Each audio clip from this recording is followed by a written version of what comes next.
With football, and for a very good reason. The pre-season trial matches get underway this weekend, and for one South Australian team, running onto the Oval has a special significance.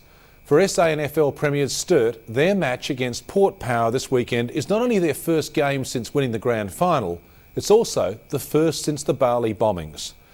For the Double Blues, Bali was devastating, with star youngster Josh Deegan and club stalwart Bob Marshall killed and others badly hurt.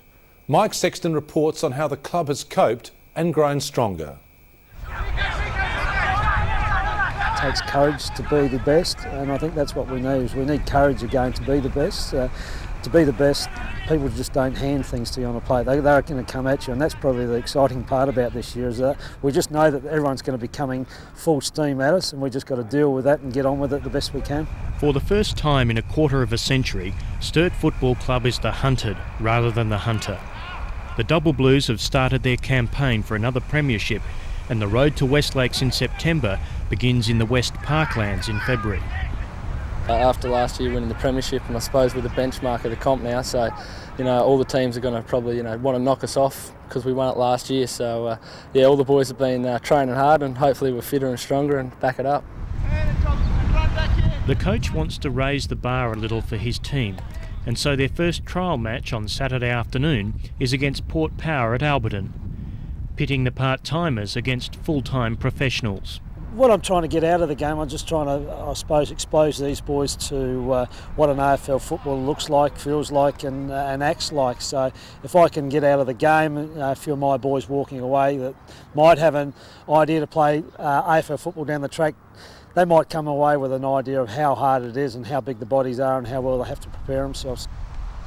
It's a different way of starting the season, but then nothing has been normal about this club since 2002 ended like a dream and then turned into a nightmare.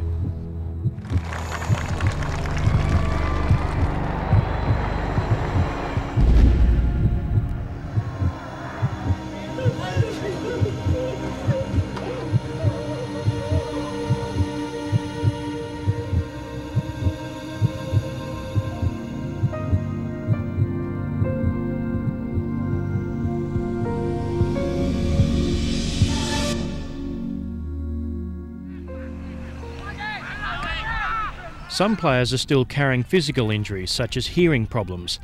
The scars for others, understandably, are mostly emotional. It's been very different, it's been very difficult. I wasn't over there and part of it, so it's just been, you sort of don't know how to talk to people and whether to bring it up or whether not to bring it up. And you can definitely see the guys who went have got a really strong bond amongst those guys. They're definitely closer than before they went, sort of thing, you can just tell. But it's a hard one to whether to brace the topic or not. Seamus Maloney has been the Blues' acting captain and believes the simplicity of having a kick and a catch is helping. I think for the guys when they got back and sort of got away for a little while, but I think getting back into training just gets you back to normality and just keep yourself fit and your mind and body active and all that sort of thing is definitely great for the healing process. It's one of them unknown questions, and it's never happened. At least in football terms, pure football terms. Like you can always draw on what happened last year, how to fix that. But I don't think anybody's had to deal with a terrorist attack yet. So we'll have to monitor it and see how it goes when that thing crops up, if it ever will.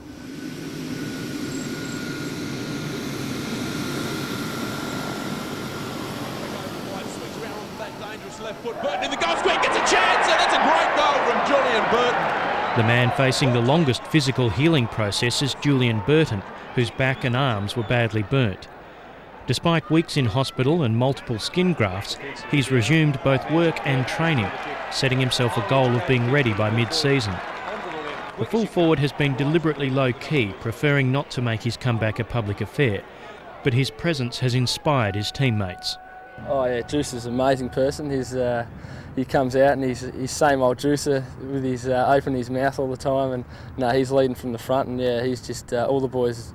He's a hero to all the boys. He's been fantastic. Shapes it right on the umpire. It could be another one for Sturt. It is.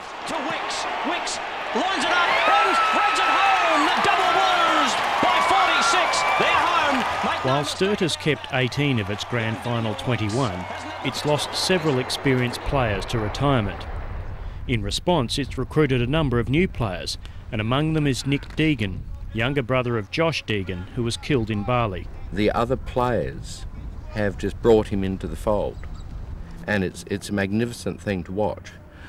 He will, I believe, I hope, at least get a game in the trials.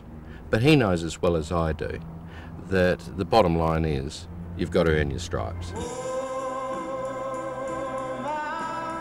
The Deegan family may never fully get over the loss of Josh, but Brian Deegan meets regularly with the players who survived Bali and feels the bonds of mutual support. The club, I believe, have become part of my family, and I hope that I've become more their family. I've lost a child, but I believe that along the way I've picked up a few more. Nick Deegan's also a musician. He wrote a song in memory of his brother, and after the first regular match of this season, his band will play at the Unley Club Rooms, where permanent memorials have been created for both Josh Deegan and Bob Marshall. They are also part of a montage of images on a new poster celebrating the club's grand final win. They're not travelling alone in this. It's a very, very long journey for them for the next few years. There's no doubt about that. And they will never forget it as long as they live. Yeah, as a group, I know that they're helping each other. I know they're looking after each other. The football season brings with it a familiar rhythm where success and failure is easily measured. But however this season plays out for Sturt, nothing will ever be the same again for these young men. Yeah, I guess you look at life a little bit differently after coming back from something like that. But no, look, all the boys have regrouped well, and everyone's probably a bit stronger together now, and you know, we unite a lot more and hang out a lot more, and I suppose treasure life a bit more. If you'd like to see the game, Sturt plays Port at Alberton starting at 4 o'clock on Saturday.